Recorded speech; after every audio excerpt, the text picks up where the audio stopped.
বললাম যে এখন আমাদের হাতে আর কোনো উপায় নেই, আমরা পুরনো ইতিহাসটাকে আর ভুল করতে পারবো না। আমি একটা জিনিস বারবার করে বলছি যে ইন্ডিয়ার ভয় পাবার কোনো তো কারণ নেই সাধারণ নাগরিকদের।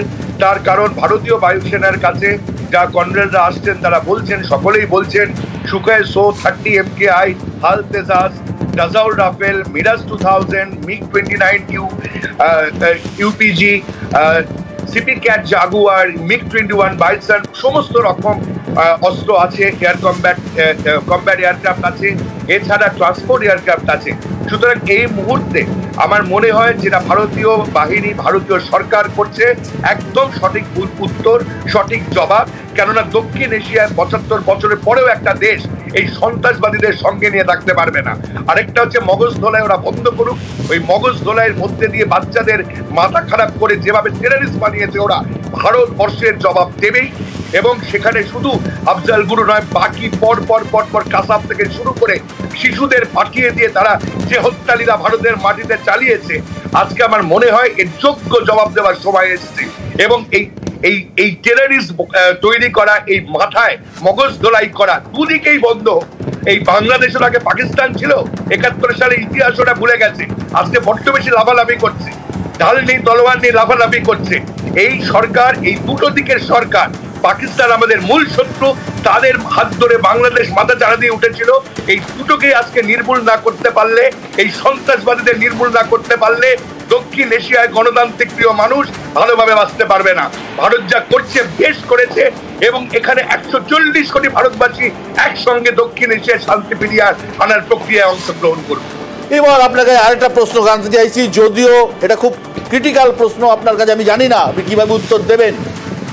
বিমান উড়েছে, কে পালাচ্ছে জানা নেই, নওয়াজ শরীফ বাংকারে ঢুকে গেছেন, সে খবরের সত্যতা আসছে কিন্তু কনফার্মেশন নেই, কে পালাচ্ছে কে উড়ছে কিচ্ছু জানা নেই। এই অবস্থার মধ্যে পাকিস্তানে কি আবার একটা সেনা অভ্যুত্থানের দিকে যেতে পারে? পাকিস্তান সেনা অভ্যুত্থানে গেলে করবেটা কি? পাকিস্তানের সেনা অভ্যুত্থান হলে বালুচিস্তান, চীন, ওপর দিকে আফগান আর্মি সবাইকে কন্ট্রোল করতে হবে। তো পাকিস্তান তো এখন, মানে আমি পাকিস্তানের সাধারণ মানুষকে আবারও বলছি, তাদের প্রতি আমাদের কোনো ক্ষোভ নেই, কিন্তু পাকিস্তানে বসে যারা সরকার চালাচ্ছে, পাকিস্তানে বসে এই মিলিটারি ফোর্স, পাকিস্তানের এই জঙ্গি সংগঠন, পাকিস্তানের এই ISI, এদের আর কিচ্ছু করার নেই। ওরা সেনা অভ্যুত্থান করে করবে কি? ওদের নিজেদের মানুষকে এবার মারবে? ওরা তো ভারতবাসীকে মারছে, এই সেনাকে এবার পাকিস্তানিদের মারতে শুরু করবে? ওদের কিচ্ছু করার নেই, ওদের এখন পালাতে হবে। ওই দেশ এখন পুরো ক্লোজ দেশ হয়ে গেছে, ফেল্ড নেশন ছিল। 25 সালে ভারতের ওপর হামলা চালিয়ে ওরা পৃথিবীর এবং জীবনের 47 সালের পর সবচেয়ে বড় ভুল করেছে, আর ওদের কিচ্ছু করার নেই। সেনা অভ্যুত্থান করে নিজেদের মানুষকে মারুক। ইমন, আপনি আমাদের সঙ্গে থাকুন। আমাদের কাছে এই মুহূর্তে খবর আসছে INS বিক্রান্ত থেকে, আরব সাগরে INS বিক্রান্ত থেকে যে ফাইটার উড়েছিল তা করাচিতে বোমা ফেলেছে, করাচি পোর্টে বোমা ফেলেছে। এখনো পর্যন্ত খবরের সত্যতা কেউ স্বীকার করেনি, তবে শোনা যাচ্ছে করাচি পোর্টে বোমা বিস্ফোরণ করেছে, বোমা ফেলেছে ভারতীয় ফাইটার জেট INS বিক্রান্ত। আরব সাগরে রাখা আছে যে INS বিক্রান্ত থেকে যে বিমান বাহিনী উড়েছিল তা করাচিতে বোমা বিস্ফোরণ করেছে, মিগ উড়েছিল তা করাচি পোর্টে, অর্থাৎ পাকিস্তানের সব থেকে গুরুত্বপূর্ণ বন্দর শহর করাচিতে। এই মুহূর্তের খবর, দিল্লি সতর্ক হয়ে দাঁড়িয়ে দেওয়া হয়েছে। দিল্লিতে ইন্ডিয়া গেট থেকে শুরু করে সমস্ত জায়গা ফাঁকা করে দেওয়া হচ্ছে, অর্থাৎ কোনোভাবে দিল্লিতেও একটা হামলা চালাতে পারে পাকিস্তানের একটা সতর্কতামূলক ব্যবস্থা হিসেবে দিল্লিও কিন্তু খালি করে দেওয়া হচ্ছে। রুমেলা, একেবারে সরাসরি চলে যাই নিউজ রুম থেকে। সোনিয়া সহকর্মী রয়েছেন সঙ্গে। সোনিয়া, যেই ছবি আমরা দেখাচ্ছিলাম, বিশ্বটা যেই ছবি ফোনে দেখাচ্ছিল, আমি একটু বলবো আমাদের দর্শকদেরকে আরো ভালো করে দেখাতে। পাকিস্তানের আকাশ বিমান শূন্য, কিন্তু একটি বিমান উড়ে গিয়েছে, কে উড়েছে তাতে সেটার এখনো পর্যন্ত কোনো কনফার্মেশন নেই। একবার যদি সেই ছবিটা গ্রাফিক্যালি আমাদের দর্শকদের সামনে রাখা যায়। একেবারে রুমেলা, ঠিক যে কথা তুমি বলছিলে এবং বিশ্বদাও যে কথা বলছিলেন, খুব ইন্টারেস্টিং একটা বিষয়, যেখানে কোন রকম বিমান ওরা যাবে না সামরিক বিমান ছাড়া, তাহলে কে উড়ে গেল লাহোর থেকে এই প্রশ্ন তো থাকছে। কিন্তু তারই পাশাপাশি নো ফ্লাই জোন করে দেওয়া হয়েছে। আমি একটু দেখাতে চাইবো আরো ইন ডিটেল এই দিকটায় যদি আমরা নজর রাখি, তাহলে এই যে পাকিস্তান, সেখানে কিন্তু কোনো বিমান উড়ছে না, চারিদিকে আমরা দেখতে পাচ্ছি বিমান উড়ছে কিন্তু ঘুরিয়ে দেওয়া হয়েছে, ঘুরপথে যাওয়া হচ্ছে, কিন্তু পাকিস্তান নো ফ্লাই জোন। এতগুলো বিমান আমরা দেখতে পাচ্ছি, কিন্তু দেখো পাকিস্তানে কোনো বিমান নেই, পাকিস্তানের আকাশে কোনো বিমান নেই। কিন্তু যে বিষয়, যে আপডেট আমরা পাচ্ছিলাম কিছুক্ষণ আগে, লাহোর থেকে এক বিমান উড়েছে, কিন্তু কে সেই বিমানে ছিল এখনো পর্যন্ত তা জানা যাচ্ছে না। কিন্তু খুব ইন্টারেস্টিংলি এখন যেমনটা বলা হয়েছে নো ফ্লাই জোন, তাই পাকিস্তানের আকাশ একেবারে ফাঁকা, চারিদিকে কিন্তু বিমান দেখতে পাবে, চারিদিক দিয়ে বিমান উড়ছে, কিন্তু পাকিস্তানের আকাশে কোনো রকম কোনো বিমান নেই। ভারতের একের পর এক প্রত্যাঘাত, সেই 22 তারিখের হামলা এবং যে জঙ্গি হামলা চালিয়েছিল সেখানে পাক যোগ স্পষ্ট হয়েছিল। ভারতের প্রধানমন্ত্রী একের পর এক বৈঠক করেছেন এবং বলেছিল ভারতবাসী যেটা চায় জবাব, সেই জবাব কিন্তু দিয়েছে ভারত। ভারত যতবার দেখেছে হামলা চালিয়েছে, একবারও কোন রকম পাক সেনা টার্গেট করা হয়নি। করাচি পোর্টে বিস্ফোরণ, এই মুহূর্তের খবর। করাচি পোর্টে পরপর 12টা বিস্ফোরণ, পরপর 12টা বিস্ফোরণ করাচি পোর্টে। আমরা যে খবর কিছুক্ষণ আগেও দিচ্ছিলাম, আইএনএস বিক্রান্ত তার থেকে উড়েছে মিগ, এবং করাচি পোর্টে পরপর 12টা বিস্ফোরণ পাক সেনাঘাঁটি লক্ষ্য করে। সুতরাং এই যে অল আউট আকাশ, Indian air force, Indian navy, Indian army, 3টে জায়গা থেকেই অ্যাটাক শুরু হয়ে গেছে। করাচি পোর্টে পরপর বিস্ফোরণ, 12টি বিস্ফোরণ, অল আউট অ্যাটাক করছেন ভারতীয় সেনাবাহিনী। আইএনএস বিক্রান্ত থেকে করাচির পাক সেনাবাহিনীর ঘাঁটিগুলো লক্ষ্য করে একের পর এক দূরপাল্লার ভারী ক্ষেপণাস্ত্র ছুড়ল ভারতীয় নৌবাহিনী। অল আউট যুদ্ধ, যে ছবি আমরা, যে আপডেট পাচ্ছি, স্থল জল বায়ু 3 দিক থেকেই সরাসরি চাপে এই মুহূর্তে পাকিস্তান। পালিয়ে বাঁচবে কোথায়? পাকিস্তানের অস্তিত্ব এই পরিস্থিতিতে আগামী দিনে থাকবে কিনা, সেটাই তো লাখ টাকার প্রশ্ন। একদম রুমেলা, একদম পাকিস্তান ঋণ ভারে জর্জরিত, IMF এর ধারের টাকায় সংসার চলে। সেখানে করাচি পোর্ট যদি ধ্বংস করে দেওয়া হয়, লাহোর ইসলামাবাদের বুকে যদি ওইরকম ভাবে বোমা মেরে মারা যায়, তাহলে আগামী দিনে পাকিস্তান আর মাথা তুলে দাঁড়াতে পারবে না। তার উপর পাকিস্তানি জনগণ তারা বিরক্ত সরকারের উপর। 1 কেজি আটার দাম প্রায় 1,500 টাকা, একটা গ্যাসের সিলিন্ডারের দাম 3,000 টাকা। তুমি ভাবতে পারো পাকিস্তানের অর্থনৈতিক খুব খারাপ অবস্থা, মানুষ খেতে পায় না।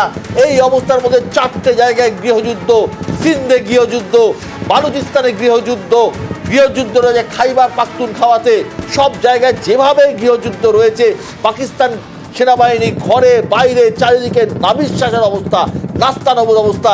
এই অবস্থায় ভারতীয় বায়ুসেনা, ভারতীয় আর্মি এবং ভারতীয় নৌবাহিনীর এই ত্রিমুখী আক্রমণে পাকিস্তান প্রায় ছত্রভঙ্গ হয়ে গেছে।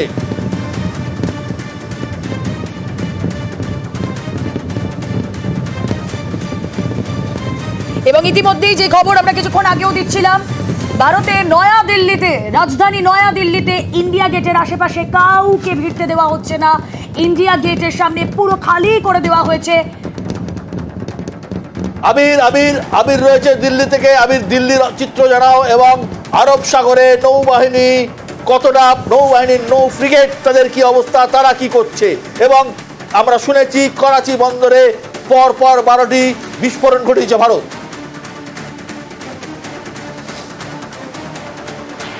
দেখো, কিছুদিন আগেই, 2 দিন আগেই ভারতের কাছে রিপোর্ট এসেছিল যে করাচি বন্দরে তুরস্কের যুদ্ধজাহাজ TCG বাইকাদা সেটা গিয়ে পৌঁছেছে এবং সেটা কয়েকদিন পর্যন্ত করাচি বন্দরেই থাকবে।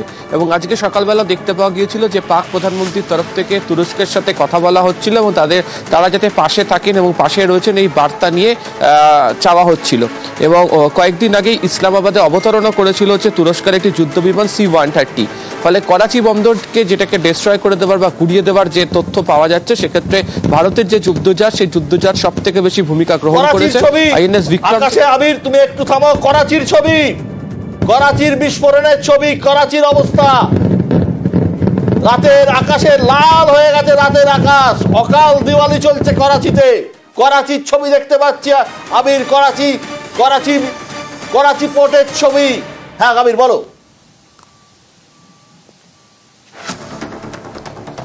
কিছুদিন আগে এটা অসমর্থিত সূত্রের খবর ছিল যে পাকিস্তানের বিভিন্ন করাচি, যেটা শিয়ালকোট, লোকেটার দাও প্লিজ। হ্যাঁ, পাকিস্তানের বিভিন্ন বিমান ঘাঁটিতে যে 6টা C-130 যুদ্ধ বিমান রয়েছে এবং সেগুলো তুরস্ক তাদেরকে দিয়েছে। যদিও পরবর্তী সময় তুরস্কের তরফ থেকে উল্লেখ করা হয়েছিল যেগুলো তেল ভরার জন্য নেমেছে।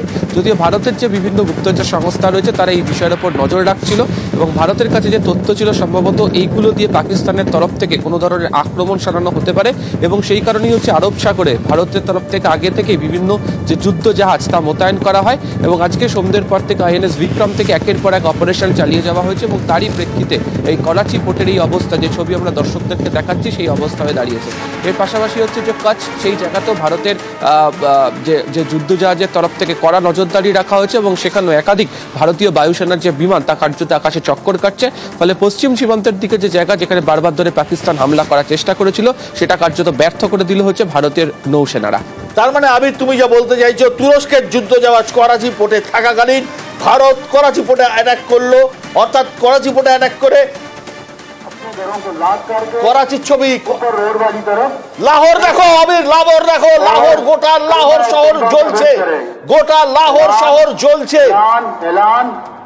গোটা লাহোর শহর জুড়ে লালে লাল লাহোর শহর জ্বলছে। লাহোর শহর ধ্বংস করে দিচ্ছে ভারতের সেনাবাহিনী। গোটা লাহোর শহর ধ্বংস করে দিয়েছে ভারতীয় সেনাবাহিনী। और कलमा तैयबा का विर्द करें। ऐलान ऐलान ऐलान एक जरूरी ऐलान समाअत फरमाएं।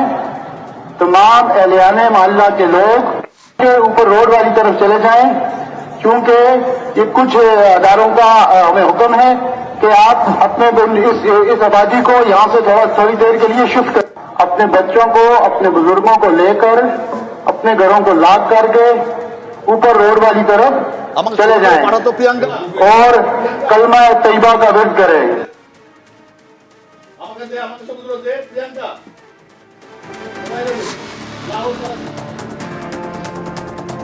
আর এবার যে ছবি আমরা দেখাচ্ছি করাচি পোর্টেও হামলা, যে ছবি আমরা দেখাচ্ছি বিশ্বদা, আকাশ লাল হয়ে গিয়েছে করাচি পোর্টে। INS বিক্রম, তার থেকে ওরা মিগ, আর তারপরই 8 থেকে 12টা পর হামলা, পর বিস্ফোরণের শব্দে কেঁপে উঠেছে করাচি পোর্ট। যেই ছবি আমরা দেখাচ্ছি লাহোরের ছবি দেখালাম। আমি একবার প্লিজ ডেস্ককে বলবো, প্লিজ এটা কারেক্ট করো। আসিফ মুনির না, সম্ভবত আসিফ মুনির হবে, ওটা একটু কারেক্ট করে নাও প্লিজ। করাচি, লাহোর, ইসলামাবাদ, শিয়ালকোট, আগুনে আকাশ লাল হয়ে গেছে। কোথায় গেলেন সেনা প্রধান? কোথায় গেল আসিফ মুনির, জেনারেল আসিফ মুনির? তিনি কি পালাচ্ছেন? ऐलान ऐलान ऐलान एक जरूरी ऐलान समाअत फरमाएं।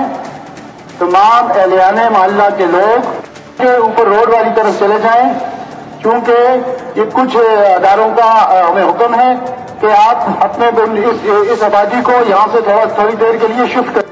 अपने बच्चों को, अपने बुजुर्गों को लेकर अपने घरों को लॉक करके ऊपर रोड